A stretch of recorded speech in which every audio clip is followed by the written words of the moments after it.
Sir ये बताइएगा कि 15 माह पहले आपने सनम जावेद की रिहाई के लिए कोशिशें की, अब आप फलक जावेद के लिए जो है वो अदालतों के चक्कर लगा रहे हैं, तो कैसा ये 2 साल का जो सफ़र है ये कैसा रहा आपके लिए? इंतहाई घटिया।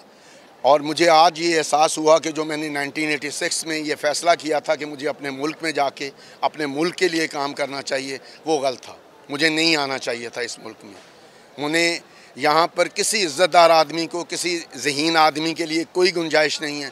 मैंने 2007 में सियासत से अलहदगी का इसलिए फ़ैसला किया था कि उस वक़्त मुझे बुला के ये कहा गया कि आपकी बेटियाँ फ़लाँ फ़लाँ कॉलेजेस में पढ़ती हैं या फ़लाँ फ़लाँ जगह पर हैं, आपने क्यू लीग ज्वाइन करनी है। मैंने उन्होंने कहा जी मैं ज्वाइन नहीं कर रहा।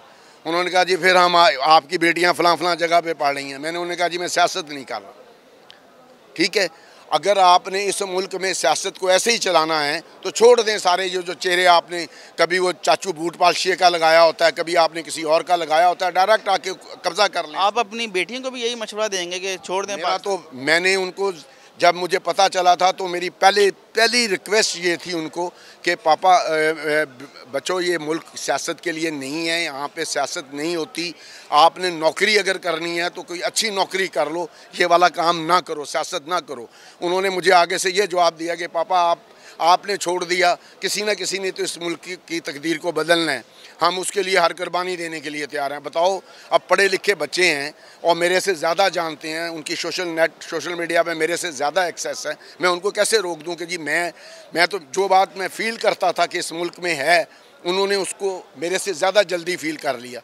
आपका ताल्लुक पीपल्स पार्टी से है, जिस मुश्किल में आप हैं, क्या पीपल्स पार्टी ने आपकी मदद के लिए कोई इकदाम किया? नहीं, मेरी मदद के लिए कोई इकदाम नहीं किया। शुरू में मुझे पैगाम भिजवाया गया था, मैंने इनकार कर दिया कि जी, उन्होंने भी मुझसे यही मुतालबा किया था कि जी इन्हें कहें कि ये माफ़ीनामा लिख के।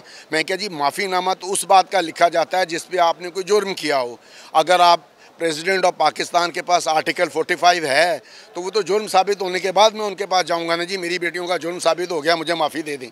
जब उन पे उन्होंने कोई जुर्म किया ही नहीं तो मैं किस बात की माफ़ी मंगवा के दे दूं, या मैं किस बात का झूठा वादा माफ गवाह बनवा दूं उनको कि ये कहा जाए कि जी हमें ये इमरान खान ने कहा था कि ये कर दें।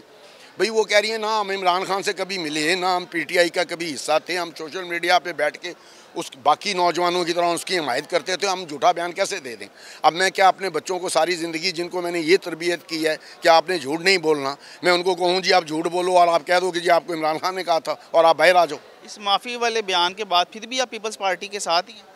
कौन से बयान? आपने कहा ना कि उन्होंने कहा कि आप माफ़ी मांग लें। आप वो उनका ख्याल था। वो जब आज पीपल्स पार्टी की जो आज की, आप खुश हैं पीपल्स पार्टी? मैं बिल्कुल भी खुश नहीं हूँ। जो पीपल्स पार्टी का इस वक्त रोल है मैं उससे बिल्कुल खुश नहीं हूँ, क्योंकि हमारी पार्टी इस वक्त अपने बुनियादी मंशूर के ख़िलाफ़ जाते हुए बहुत सारे इकदाम कर रही है जो उसको नहीं करने चाहिए। लेकिन वो मेरा इख्तलाफ राय विद इन द पार्टी है।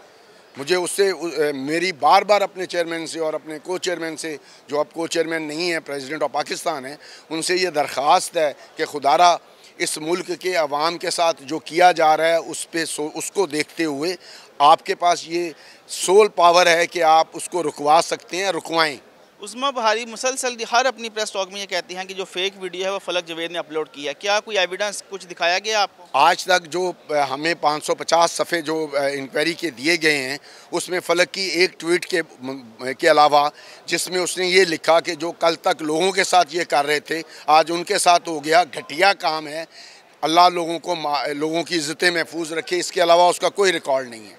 और वो उस ट्वीट से ये कहाँ साबित होता है कि वो उस वीडियो को अप्रिशिएट कर रही है? वो तो कह रही है कि ये घटिया काम है। हलफ देने को तैयार है? उसने कुरान पे हलफ दिया। अगर उसने हलफ दे दिया, मैंने आपको बताया कि मेरे बच्चों ने कभी झूठ नहीं बोला, मेरी बेटी ने हलफ दे दिया कुरान पे कि उसने ये वीडियो नहीं लगाई और री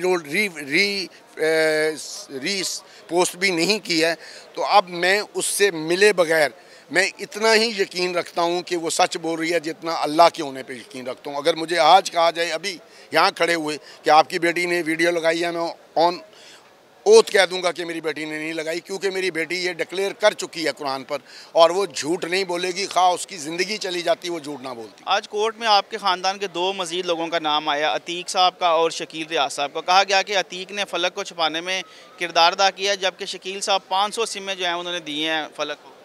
आप यही तो सोचें ना जी, शकील रियाज फ़लक का खामद है और अतीक रियाज सनम का खामद है।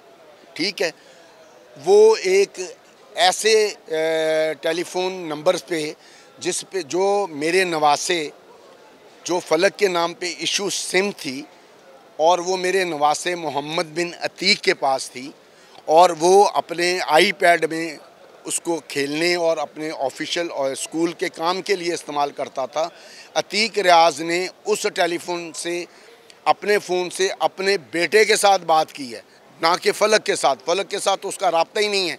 तो उसको ग्राउंड बना के ये एक नई स्टोरी, रोज़ एक नई स्टोरी जनरेट कर रहे होते हैं। हमने उनको बताया कि ये और वो सिम FIA वालों ने हमारी निगरानी में मोहम्मद बिन अतीक के अकाउंट से आईपैड से ली और आईपैड में साथ लेके गया और वो सिम अभी कुछ 4 महीने पहले या 5 महीने पहले या 6 महीने पहले ऑपरेटिव हुई है। वो पिछले 3 साल से साइलेंट थी।